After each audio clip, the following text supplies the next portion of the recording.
Today, we as a nation are indebted at $18.2 trillion.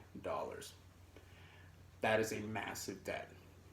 And that is going to require uh, for us to generate more revenue, right?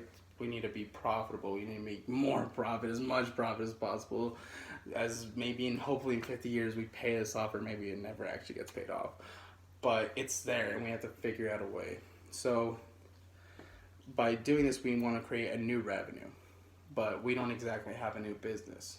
However, we can start actually taking as a government, taking a piece, a percentage of a business that has gone untaxed since honestly, if you're not in Vegas, since forever, it's always been an untaxed thing, just a local thing we've done between, as far as you, your friend, you're a parent, you made a bet. Yes, I'm talking about betting.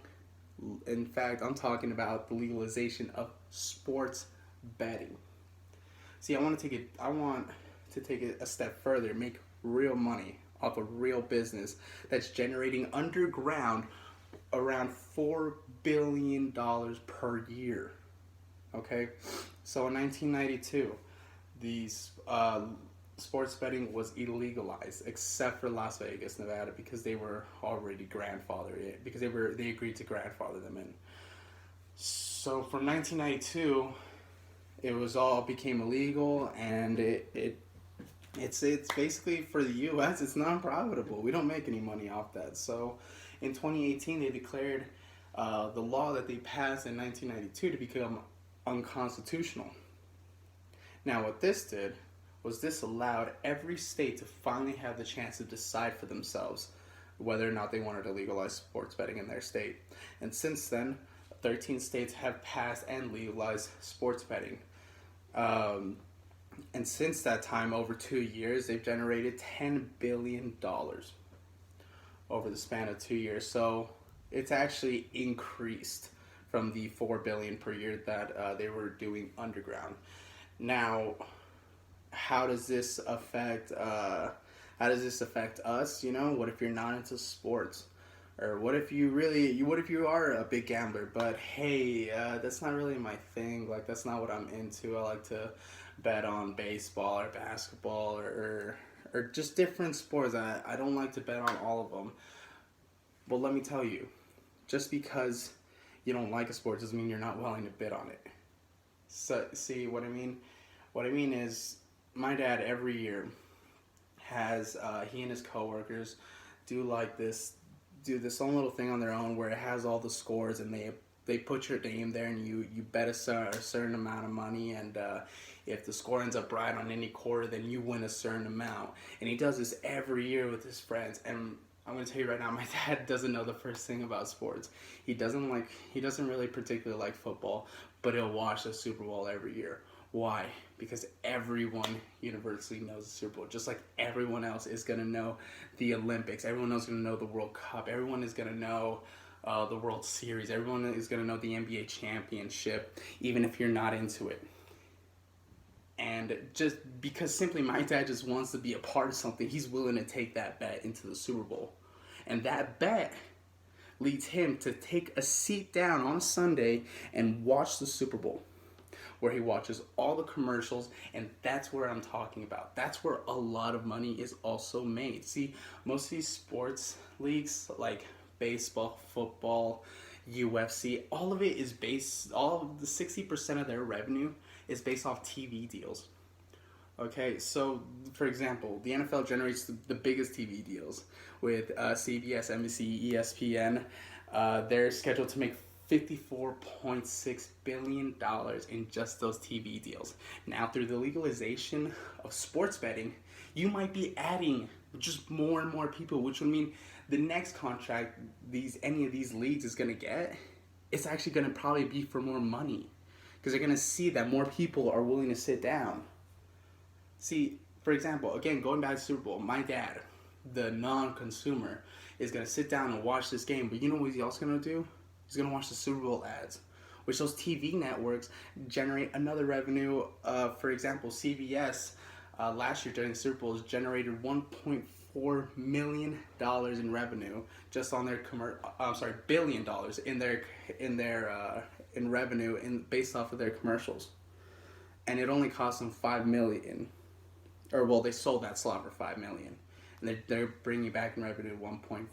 We're not going to keep bringing more, because as you continue to legalize sports betting in more states, more people, just because it's the big thing, everyone's excited about it, everyone's going to be wanting about it, you're going to just want to be a part about it. They're going to throw money into it, they're going to sit down, they're going to watch TV deals, they're going to start to escalate, the ratings are going to start going through the roof. It's going to be better for them, right? It's going to be better for both sides. Now, the taxing. This is where I believe that we can help our economy. We can help ourselves putting more money back into the system, right? So one of the new states that actually passed the law to legalize sports betting was New Jersey. Now, New Jersey also implemented the highest tax rate at 13%. Now, that's pretty tough because that's such a high tax rate. You would think it might discourage people from actually wanting to bet, but it actually hasn't mattered, because in sports booking online, New Jersey actually topped Las Vegas in the most sales, and through those sales they generated $36 million in revenue just on the tax alone. So see, what do we do with that 36 million? Well, we can look and see how other things that were made legal. For example, in Colorado, when we had the legalization of marijuana, yes, it's very negative, and a lot of people disliked it and didn't want that to come to fruition. But when you see what happened, you can't deny the positive that it had in it, right? So if you look back in Colorado, they generated about, 1.4 billion, I think, in sales their first year. And once they crossed that $1 billion mark, they put it actually up to the tax voters. They said, where do you want this money to be going to? And they themselves voted to be put back into the public school systems. So now, not only with the whole growth of the business, they leave a percentage of that to go where somebody actually needs it, where people actually need it. So see, even if you're not a fan of sports, even if you're not interested in gambling, you don't like it, you don't like the parts of addiction, you can't deny the positivity.